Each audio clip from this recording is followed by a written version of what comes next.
مان حسن أحمد قندي اسماوة شولمان أو تراتي أول بدايتي بزلق ما ذكرت صار اشتي واشتوي دي زلق ما كرد سي 4 سال باش كرد ما كروزو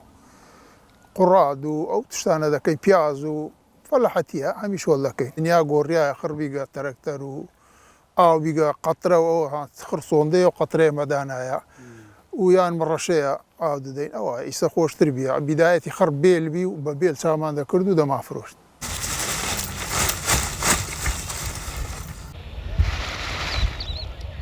محمد شتيم زفات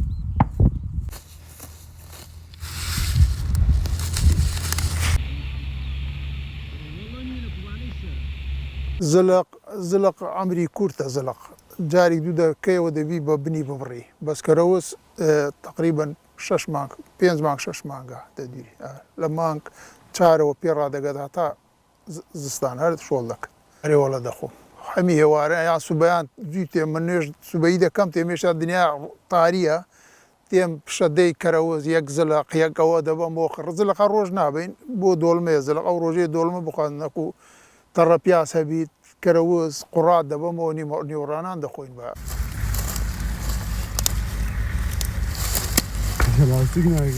شيرده دانا صالح عيزة باي بيامان هي بقى بيس ندنا عالم خدي قبلنا كد ايش ليه هذا بيتو عالم باريخ ويبيد بلا باقش بتشينن اي بلا باقش عبدت بو بيس برهندي عودن بقى بيس كا بقوات زي هذا بيت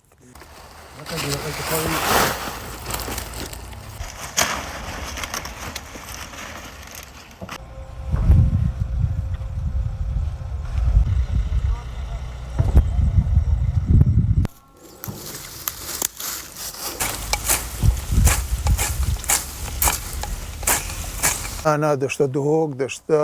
أو شيخان دشت آكري دشت أو منطقية أعرف بو أولى أو منطقية مسألة شو اسمه معروفة في تشكل والله بس باقجية أعرف بر باقجية معروفة أعرف ويعني لو منطقيش ناكري لو تشتانا كم ذكريت بس اسمها هو زورة أعرف